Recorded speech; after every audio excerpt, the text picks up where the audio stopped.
Cold weather is on its way out, but potholes may stick around a bit longer. And early voting for the May primary kicked off today in Ohio. And in sports, the Cleveland Cavaliers took on the New York Knicks. We have the recap. Newswatch starts right now. Broadcasting live from WOUB TV in Athens, this is Newswatch. Early voting for May's primary election is underway in Ohio. Good evening, I'm Chelsea Sick. Thanks for joining us. Early voting will take place over the next 4 weeks, Monday through Friday from 8 in the morning until 5 in the evening. The Athens County Board of Elections will also be open May 5th, 6th, and 7th. Voter registration for this election ended yesterday. Nearly 26,000 people casted their votes in last year's primary election. Ohio is not seeing improvements in elementary and middle school test results. The National Assessment of Educational Progress released its math and reading results this morning, and Ohio's scores had only marginal movement in the 2 years since 4th and 8th graders last took the tests. Ohio's results are similar to other states. There was a little improvement for schools nationally in reading. 8th graders tested last year were slightly better readers than those in 2015. Drivers on East State Street in Athens will have to endure the bumpy roads for a little bit longer. The repairs to one of the city's busiest streets aren't set to begin until midsummer. Newswatch reporter Maddie Young spoke to City Council about exactly when things could get smoothed over. Tires plummeting into potholes. The sound of driving on East State Street. City street workers are constantly working to fill in the potholes, but the recent rain and snow has added moisture to the asphalt, turning it into a weak, crumbling cake of filler. The patches start heaving up, and if a snowplow blade is running across it, it's going to rip that thing right out, and that's what you saw this spring, this winter, really. Athens went the extra mile by paying one of the asphalt companies to reopen early, producing hot mix to patch up the roads, but even those have disappeared. Each year, Athens releases their annual paving budget, but East State Street is not listed because those repairs come from grant money. The budget is first going to repair roads like Union Street and Richland Avenue. This is going to be $700,000, $400,000 of which is from an OPWC contract that was approved, I believe, last summer. City engineers say fixing East State Street would cost up to $6.2 million, including all the design costs. But Mayor Patterson says East State Street will be completed by the end of summer. Milling and repaving of East State Street, the interchanges, the 33 East State Street interchanges will be redone. That will happen June and July. It's a 45-day process where we will have a lot of detours in the city to detour people around. The Athens community will see the updated road in just a couple months. Because it'll be bright, shiny, and new. Thanks, Maddie. Mayor Patterson says this kind of repair work is always easier when fewer cars are on the road. But until the end of the school year, East State remains busy.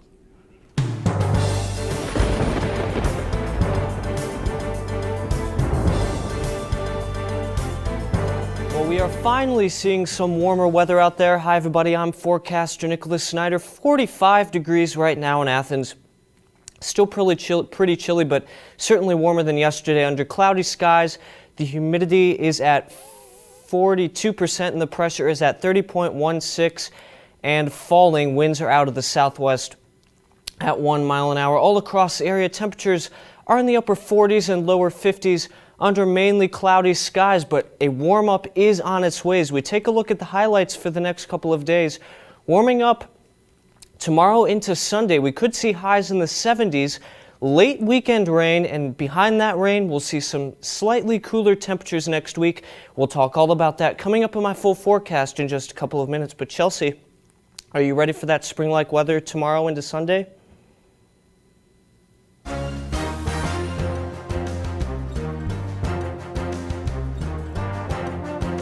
I'm definitely ready for that warm-up, Nick. Thank you. A 98-year-old Cleveland woman is dead after she was reported missing yesterday morning. Margaret Douglas of Wadsworth was found dead inside her home today. Douglas's friends had not been in contact with her since April 3rd. Officers did a walkthrough of her residence but did not see any evidence of foul play. Police say another search was conducted at her home last night, and Douglas was found in a, quote, hidden location. Police did not elaborate on where specifically she was found. They are still investigating the case. Educators across the U.S. have been walking out of schools, but teachers in Louisville, Kentucky decided to walk in. Teachers held a walk-in at Seneca High School in Louisville yesterday morning to protest a controversial pension reform bill. Teachers there say they had a conference call with the Kentucky Teachers Union. The union told teachers to go to school for their students, but remain united in their message to lawmakers. All the delegates met last week for KEA and decided that we needed to be in school this week, that there was not going to be any work stop action. And so we're out here just showing that we're united with our unions, with our delegates, and that we're united for our kids as well. Teachers say they're prepared to take more action in order to see a veto of the pension reform bill. Jury selection is underway in the trial for a suspected serial killer in Ohio. Sean Great is accused of killing 2 women in September 2016. Investigators say the bodies of Liz Griffith and Stacy Hicks were found in an abandoned home in Ashland after a third woman called 911 from the same home, saying Great was holding her hostage. She was rescued by police. Autopsy reports reveal Griffith and Hicks were strangled. In addition to the case in Ashland, Great is a suspect in the deaths of 3 other women. Opening statements in his trial are scheduled for April 23rd. Tensions are high in Washington after a raid took place in the office of Trump's personal lawyer. Plus, Mark Zuckerberg says he is committed to making changes in Facebook's privacy. These stories and more when Newswatch returns.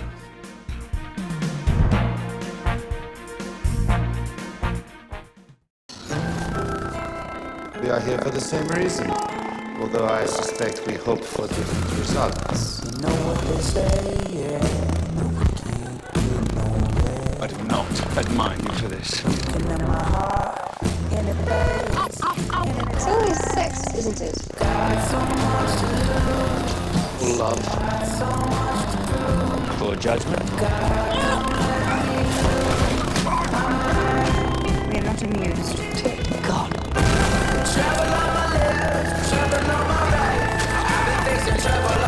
This is how you be a man. Are you becoming squeamish? Oh, God, your mother's here. The lesbians. They're getting married. You're having a great time. God, don't let me lose Yes. my mind.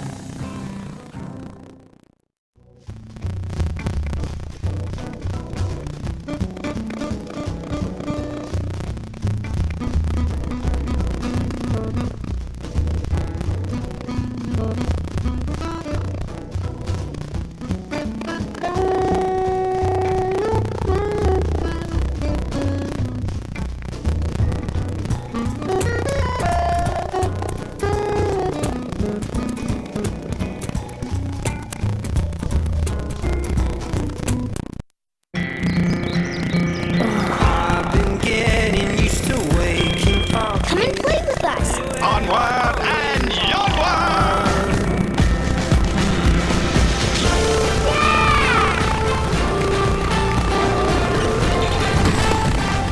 Good ideas open up a whole new world of possibilities. The more you know about history, the more you know about yourself. The sky's the limit.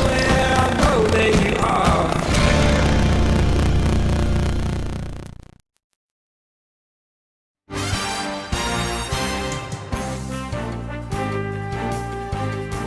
Tensions remain high in Washington after President Trump's diatribe against special counsel Robert Mueller. This coming after a raid targeting Trump's personal lawyer, Michael Cohen. President Trump falsely claimed the lawful raid was a, quote, break-in. Politicians across both aisles have spoken out against the possibility of firing Mueller, including top Judiciary Republican Chuck Grassley. I think it would be suicide for the president to fire him. I think the less the president says about this whole thing, the better off he will be. And I think that Mueller is a person of stature and respected, and I respect him. just let the thing go forward. When asked if he plans to fire Mueller, Trump said, quote, "We'll see what happens."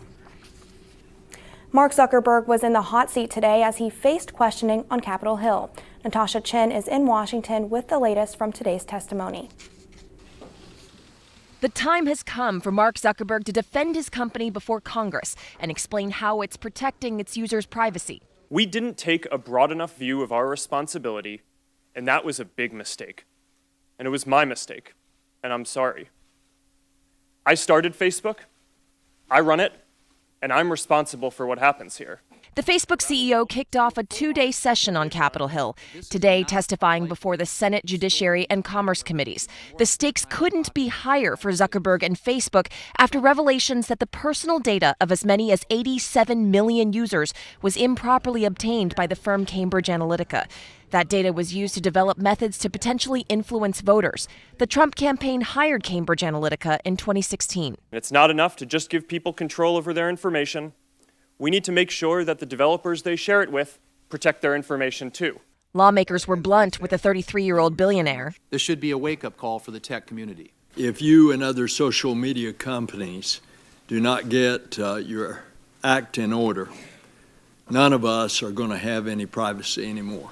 This issue expands beyond just Facebook, as several social media platforms gather and share the personal data of its users. But the question is whether companies like Facebook can and should do a better job disclosing how that data is shared and how these third-party companies are funded. It will take some time to work through all the changes we need to make across the company, but I'm committed to getting this right. On Capitol Hill, I'm Natasha Chen.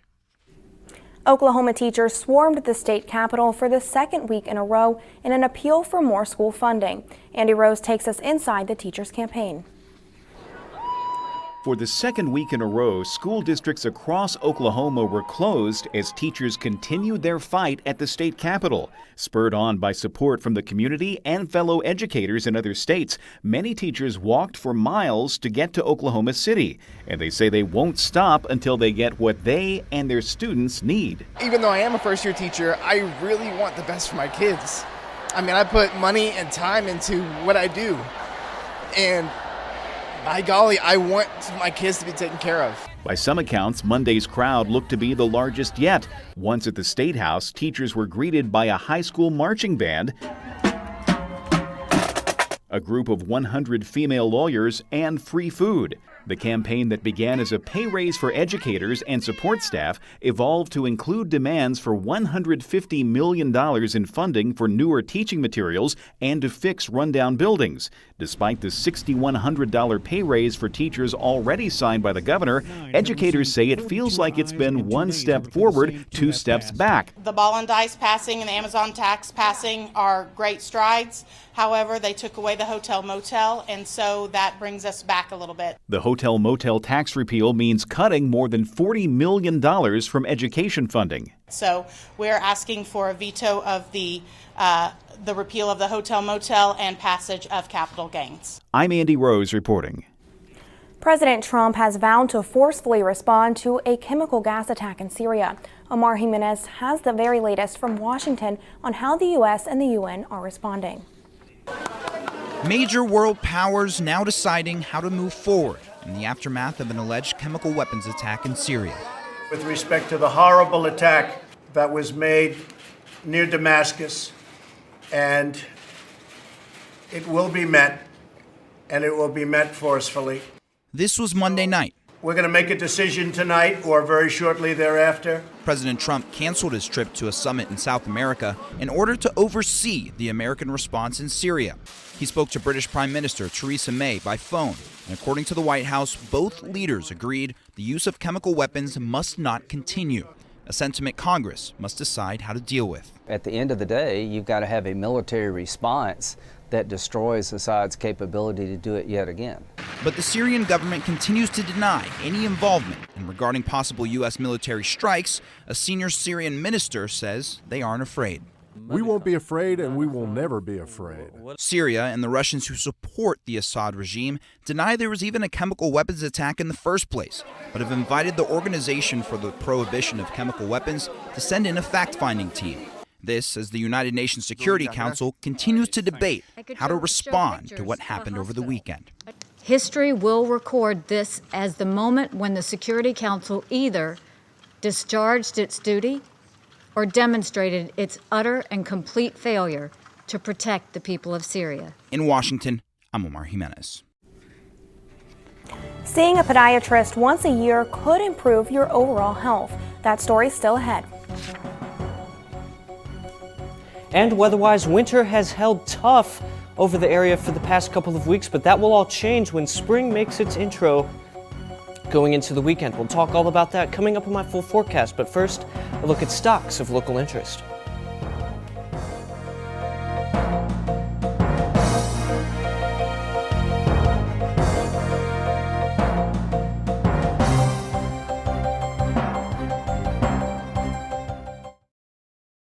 I don't mind saying it. Now you look like an astronaut. My dream is to walk on the moon. Look at this place.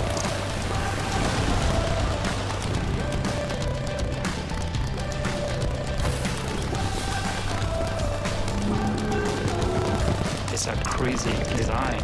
It's nearly impossible.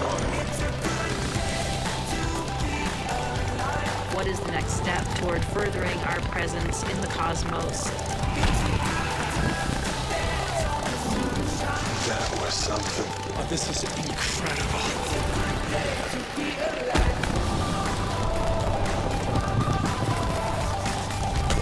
Very, very scary. Reality is always more unbelievable than anything we could have imagined. We're literally on the cutting edge. Unreal.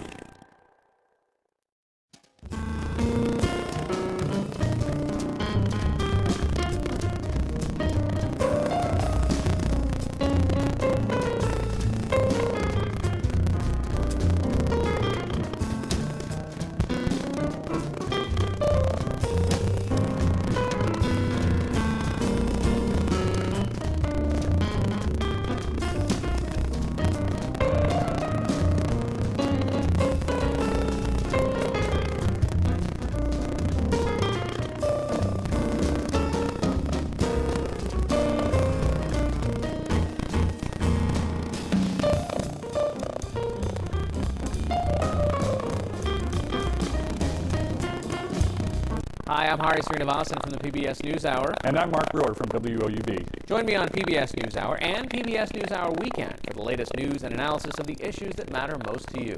Weeknights at 7 p.m. and Sundays at 5 right here on WOUB Public Media.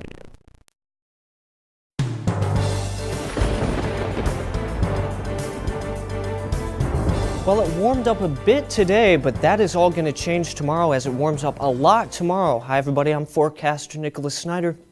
So we take a look at the setup for tomorrow. We have this area of high pressure. That was over here today. That will move off to the east tomorrow, and that will continue moving off to the east. And here's an area of low pressure. That's right now. Here's tomorrow, an area of high pressure tomorrow. That will move off to the east. And here's that area of low pressure with that warm front, and that will warm us up a whole lot going into the weekend. So hour by hour, as we go throughout the night, 42 by 8 p.m., 37 by midnight, and 35 by 4 a.m. Clouds will clear out and we'll have a mainly clear night. Great for stargazers out there. So tonight in Athens, 34 degrees, clouds early, clearing late. Winds will be out of the northwest at 0 to 5 miles an hour. All across the area, temperatures will be in the middle and upper 30s, 35 down in Ironton, 36 in Ripley, 34 in Athens, 34 in Jackson, 33 in Chillicothe, 34 in Columbus, 32 in Newark, 33 in Cambridge and New Lexington, and 35 in New Martinsville and Marietta.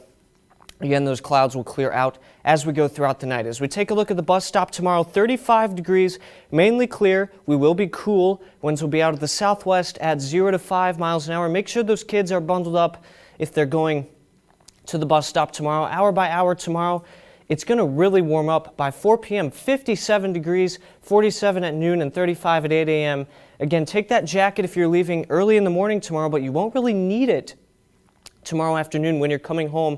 Clouds will kind of cloud up later on in the afternoon as that area of low pressure makes its way closer to the area. 59 in Athens tomorrow, mainly clear, a beautiful day. Winds will be out of the southwest at 0 to 5 miles an hour all across the area. 54 in Columbus and Newark, 54 in Cambridge and New Lexington and New Martinsville, 55 in Marietta, 59 here in Athens, 57 in Ripley, 58 in Ironton, Jackson, and Chillicothe. Mainly sunny skies. And as we take a look at the extended forecast, look at this beautiful Friday and Saturday. 79 on Friday, 75 on Saturday. Not any rain to ruin your weekend plans, just gorgeous. Sunday we cool you down slightly at 66 degrees. Monday, there's that cool down after that cold front comes in, 44. And Tuesday, 51 degrees under mainly cloudy skies. Chelsea? Just when I thought spring would never get here. Thanks, Nick. And as the weather warms up and you head outside, keep in mind activities that are foot friendly. Mary Maloney discusses proper foot care in today's Health Minute. Healthy feet are happy feet. Comfortable shoes are important, but so are personal habits in order to avoid serious problems later, especially for those diagnosed with diabetes. The Centers for Disease Control and Prevention suggest seeing a podiatrist at least once a year. Some diabetics have a reduced blood flow to the legs and feet, which can make it difficult to recognize a problem. So don't smoke, or stop if you do. Smoking can reduce blood flow to the feet. Be active and maintain a healthy weight, but try and choose foot-friendly activities. The CDC also suggests being familiar with and recognizing the body's warning signs about potential health issues with the feet. Those may include tingling or burning, numbness, color and temperature change, leg pain, or cramping. See a doctor if you recognize these signs. For today's Health Minute, I'm Mary Maloney. Good evening, I'm Nick Mullins. Coming up, action on the diamond. Find out if the Ohio baseball team was able to break out of a 2-game losing streak. And that's not all. See how the Cleveland Indians and Cy Young winner Corey Kluber fared in the cold yesterday, next on Newswatch. Now coming up, stay tuned to WOUB. And here's a look at what's coming up tonight on your public television station.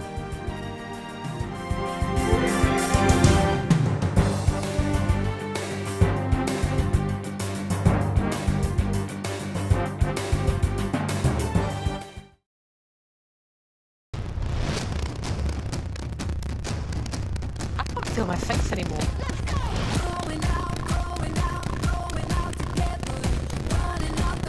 You're doing good. You're just a little slow.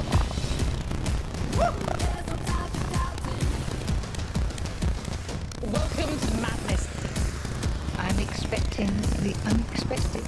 The chicken feet really put me in a foul mood. Join us for Family Ingredients Season 2. Show me your mayonnaise, and I'll tell you who you are. I can't wait to have a taste.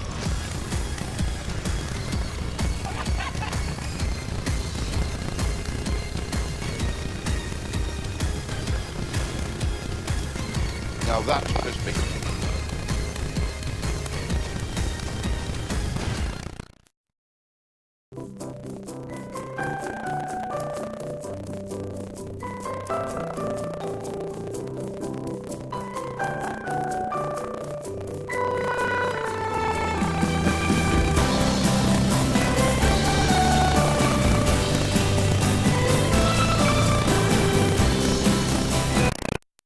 Hello, I'm Paula Kerger, president of PBS. I'd like to tell you about a terrific new membership benefit called PBS Passport. With a qualifying donation, Passport brings more than 1,000 hours of great PBS and local programming to your computer, phone, or digital media player. You can catch up on shows you may have missed or revisit some of your favorites. The best part is that you can watch whenever you want. When you make your qualifying donation, you'll help to make all of the programs you love on this station possible. So don't delay. I know that you're going to love PBS Passport, so please make that donation right now. And thank you for your support.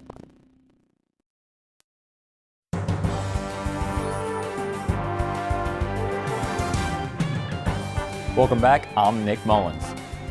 The Ohio baseball team traveled to Columbus to take on the Ohio State Buckeyes today at 5 p.m. This yearly battle between the Bobcats and the Buckeyes has the makings of a classic pitcher's duel. On the mound for the Bobcats is Ohio's Corey Blessing. He is 2-2 on the year with a 3.9 ERA and 17 strikeouts.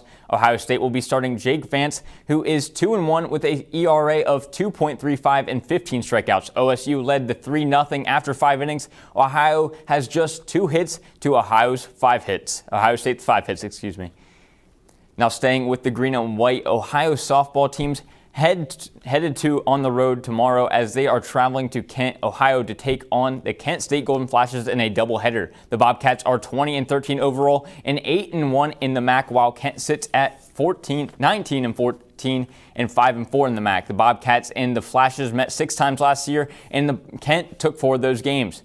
Now let's stay on the diamond, but move to the MLB. Yesterday, the Cincinnati Reds traveled to Philadelphia. They took on the Phillies in Game 1 of a 3-game series.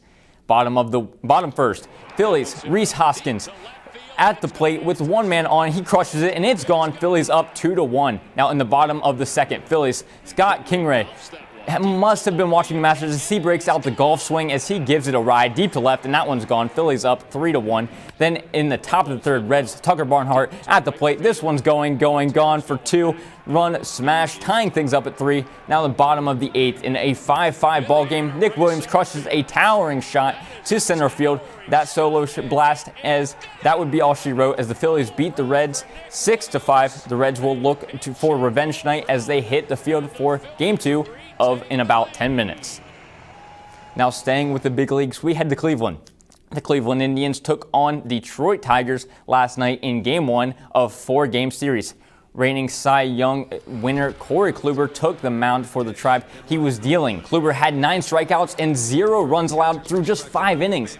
Now in the bottom of the 5th, Bradley Zimmer gets the pitch right down the middle, and he lets that one fly for the 2-run shot deep to center field. His first home run of the season puts the Indians up 2-0 in the top of the 8th. Kluber gets Brian McCann looking for his 12th K, and then Nixon Mikado for a baker's dozen, 13 strikeouts. Now it's Miller time in the 9th as Andrew Miller gets his 6-4-3 double play to end the game. The Indians take it 2-0. The game 2 of the series is going on right now in the 4th inning. Now we're going to stay with the Cleveland theme, but we're going to hit the hardwood. The self-proclaimed King LeBron James and the Cavs headed to New York to take on the Knicks. Picking up the action in the second, Cavs up 56-44 when Kyle Korver fights for the loose ball, finds LeBron, who prepares for takeoff. Michael Beasley makes a business decision getting out of the way of the King, who throws the hammer down. Now in the third, is there Love in the air? No, that's just Kevin Love in the corner. He pops it, and that one finds the bottom. Cavs up 79-71, then up by 6. James finds a cutting Love on the sick bounce pass. Cavs lead by 8. And with a minute and a half left in the game, LeBron puts the nail in the coffin with a 3 from the wing for the 12-point lead. The Cavs go on to win 123-109. LeBron finished with 26 points and 11 assists. All right, now we're going to, like I said, that's all we have for sports, but we're going to toss it back to weather. Thanks, Nick.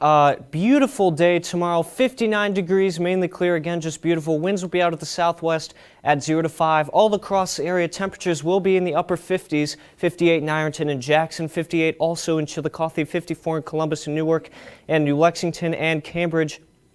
59 the warm spot here in Athens. Just a beautiful day. And look at this beautiful weekend ahead. 79 on Friday, sunny. 75 on Saturday, partly cloudy. 66 on Sunday. A little bit of rain. Chelsea?